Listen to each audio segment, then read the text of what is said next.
ચાલો વિદ્યાર્થી મિત્રો, હવે વિભાગ ડી ચાલુ કરીશું. વિભાગ ડી માં જો પ્રશ્ન નંબર 53 નીચે આપેલી પંક્તિઓના આશરે 15 વાક્યોમાં અર્થ વિસ્તાર કરો. 3 વાના મુજને મળ્યા હૈયું મસ્તકને હાથ, બહુ કઈ કીધું નાથ, જા ચોથું નથી માંગો. જવાબ લખો વિદ્યાર્થી મિત્રો. પ્રસ્તુત પંક્તિઓ મનુષ્યની મર્દાનગી દર્શાવે છે. એમાં સંતોષી માનવીની ભાવના પ્રગટ થઈ છે. ઈશ્વરે મનુષ્યને મુખ્ય 3 અંગ હૃદય, મસ્તક અને હાથ આપ્યા છે. માનવીને ખુમારીપૂર્વક જીવન જીવવા માટે આ અંગો પર્યાપ્ત છે. આથી વિશેષ કંઈ પણ પ્રભુ પાસે માંગવાની જરૂર રહેતી નથી. ઈશ્વરે માનવીને સંવેદનશીલ હૈયું આપ્યું, મસ્તક, મગજ, બુદ્ધિ આપી અને મનના સકારાત્મક વિચારોને અમલમાં મૂકવા માટે મજબૂત હાથ આપ્યા. હૈયામાં લાગણી, પ્રેમ અને કામ કરવાની લગન હોય, મસ્તકમાં સકારાત્મક વિચારો આવતા હોય અને હાથ દ્વારા પરિશ્રમ કરવાની વૃત્તિ હોય તો માનવી દુનિયામાં કોઈ પણ કામ આત્મવિશ્વાસ અને દ્રઢ નિષ્ઠાથી પાર પાડી શકે છે. ભગવાને આ 3 અંગો આપીને જાણે દુનિયાનું સુખ ખોબે ખોબે આપી દીધું છે. આ પંક્તિમાં એનો પરમ સંતોષ પ્રકટ કર્યો છે. આથી ખુમારીપૂર્વક કહે છે કે જા ચોથું નથી માંગવું. હવે અથવાનું લખીએ. અથવાનો લખો. આજ કરશું કાલ કરશું લંબાઓ નહીં દાડા, વિચાર કરતા વિઘ્નો મોટા આવે વચમાં આડા. જવાબ લખો. આ પંક્તિમાં કવિ કોઈ પણ કાર્ય તાત્કાલિક અથવા સમયસર કરી લેવાની સલાહ આપે છે. કોઈ પણ સત્કાર્ય કરવામાં લાંબો સમય વિચાર કર્યા કરવો એ ખોટું છે. વિચાર કરતા દિવસો ગાળવાથી કોઈક વાર અનેક વિઘ્નો આડા આવતા હોય છે અને પછી તે કાર્ય કદી થઈ શકતું નથી. તેથી કોઈ પણ કાર્યનો અમય તાત્કાલિક કરવો જોઈએ. કબીરે પોતાની પ્રસિદ્ધ ઝાંખીમાં પણ આ જ સલાહ આપી છે.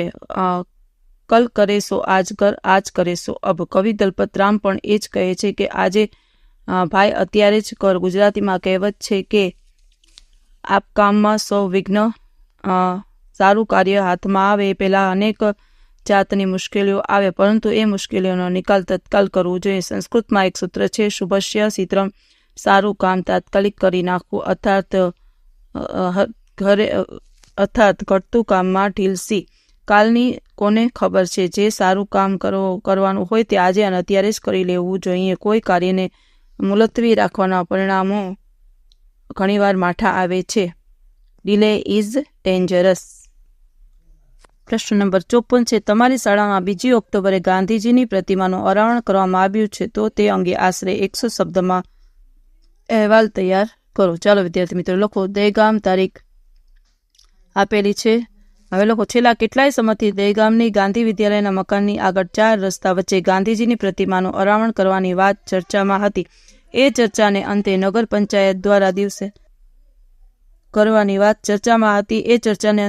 પંચાયત દ્વારા દિવસે ગાંધીજીની પ્રતિમાનું દબદબાપૂર્વક અનાવરણ કરવામાં આવ્યું. સમગ્ર રાજ્યમાંથી ગાંધી પ્રેમી સજ્જનો, સન્નારીઓને આમંત્રણ પાઠવવામાં આવ્યું હતું. સૌ સ્વચ્છ સુઘડ ખાદીના વસ્ત્રોમાં હાજર થયા હતા. અનાવરણ વિધિ આપણા રાજ્યના માનવવંતા મુખ્યમંત્રીઓના વરદ હસ્તે સંપન્ન થયા. એમણે ગાંધી મૂલ્યોની વર્તમાન પરિસ્થિતિમાં પ્રસ્તુત અંગે વિદ્વતાથી ચર્ચા કરી. યુવાનોને પ્રેરક એવી વાતો કરી. અન્ય મહાનુભાવોએ પણ પ્રસંગોચિત પોતાના વક્તવ્યો આપ્યા. અનાવરણ વિધિ પછી ખાદી ગ્રામોનિધિની સહાયથી તૈયાર કરેલા ખાદી હાટની સૌએ મુલાકાત લીધી. ડોક્ટરોએ રક્તદાન શિબિરનું આયોજન કર્યું. યુવાનોએ તેમજ અન્ય ગ્રામજનોએ સ્વેચ્છાએ રક્તદાન આપ્યું. કાર્યક્રમને અંતે યોજાયેલ ભોજન સમારોહનો આમંત્રિતોએ લાભ લીધો. સૌ વિખરાયા. 55મો પ્રશ્ન છે. નીચે આપેલા ગદ્યખંડોનો આશરે 3જા ભાગમાં સંક્ષેપ કરી તેને યોગ્ય શીર્ષક આપો. ચાલો વિદ્યાર્થી મિત્રો, જો આળસના 2 પ્રકાર છે. એક એદીપણો અને બીજો આરામ. એદીપણો એટલે સમયનો દુરુપયોગ, આરામ કરીએ એટલે સમયનો સદુપયોગ.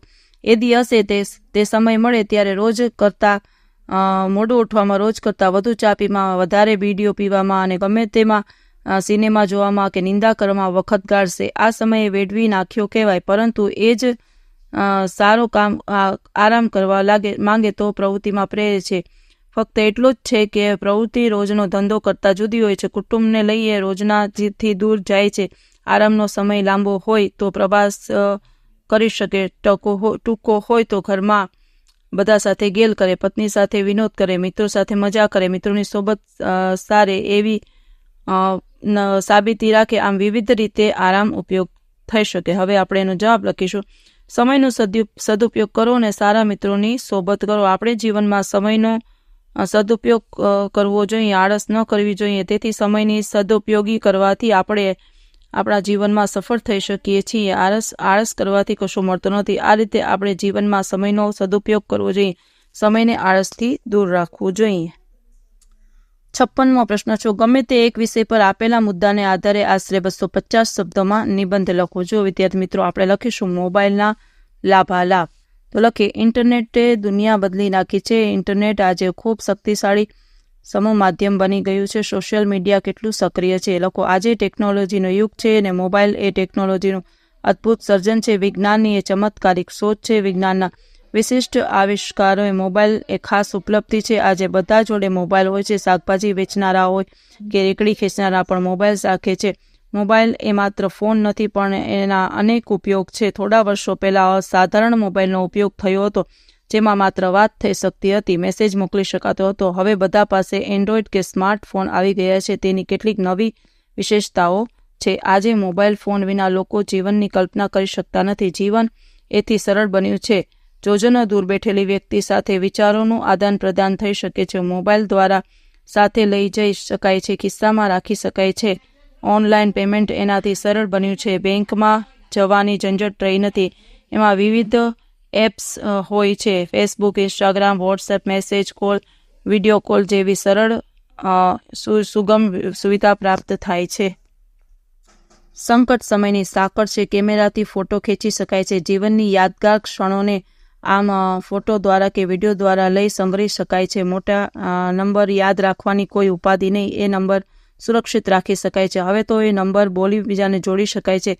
બ્લૂટૂથ દ્વારા ફોટો કે ગીત મોકલી શકીએ છીએ. ઓનલાઈન શોપિંગ થઈ શકે છે. ગણતરી કરી શકીએ છીએ. કેલેન્ડર, એલાર્મ, ઘડિયાળ કે ટાઈમરની સુવિધા એમાં હોય છે. રેડિયો કે મ્યુઝિક પ્લેયરમાં એમાં હોય છે. GPS દ્વારા રસ્તો પણ મેપ શોધી શકાય છે. કદાચ આ નિબંધ તમે વાંચતા હશો ત્યારે બીજી ઘણી સુવિધાઓ પ્રાપ્ત થઈ ગઈ હશે. જીમેલ કે યાહુ મેલ, ઈમેલ, લેપટોપની કોઈ જરૂર રહેતી નથી. પછીનો પેરેગ્રાફ, પણ વિજ્ઞાન કે ટેકનોલોજીની આ મહાન ભેટ વિવેકપૂર્વક ઉપયોગ કરવામાં ન આવે તો ભયંકર નુકસાન પણ પહોંચાડી શકે છે. એના તે વધારે પડતા ઉપયોગથી એમાંથી નીકળતા કિરણો ઉપયોગ કરનાર નુકસાન કરે છે. કાન ઉપર અસર કરે છે. એમાંય વાહન ચલાવતી વખતે કાનમાં મોબાઈલ રાખીને વાત કરતા અકસ્માતનો પણ થાય છે. મોબાઈલ પ્રત્યેના ઘેલછા યુવાનોમાં શક્તિ તેમજ સમયને બરબાદ કરે છે. મનોરંજનનું એ સૌથી મોટું સાધન છે, પણ એથી બાળકોની જિજ્ઞાસા વૃત્તિને નુકસાન થાય છે. પરિશ્રમ કરવો પડતો નથી. આળસને પોષણ મળે છે. બાળકો કે વ્યક્તિ પરિવારથી વિખૂટા પડતા જાય છે. યંત્ર ઉદ્યોગ પછી વિજ્ઞાનના વિકાસથી એક બાજુ આપણી ભૌતિક સુવિધાઓ વધી પણ કૌટુંબિક વિભિન્નતાઓ વધી. એ પછી મોબાઈલના દુરુપયોગમાંથી જીવન વ્યક્તિમૂલક બની કૌટુંબિક વિચ્છિન્નતામાં ઉમેરો થયો. રાતે મોબાઈલ દૂર રાખીને સૂઈ રહેવું જોઈએ. વ્યક્તિએ દિવસમાં 2 કલાક મોબાઈલનો ઉપયોગ કરવો જોઈએ. મોબાઈલ આપણા માટે છે, આપણે મોબાઈલ માટે નથી. એ જીવન માટે સાધન છે, સાધ્ય નથી. ચાલો વિદ્યાર્થી મિત્રો, આજના વિડીયો લેક્ચરમાં આટલું. જો તમને આ વિડીયો ગમ્યો હોય તો લાઇક કરશો, તમારા મિત્રો સાથે શેર કરશો અને મારી ચેનલને સબસ્ક્રાઈબ પણ કરશો. આવજો.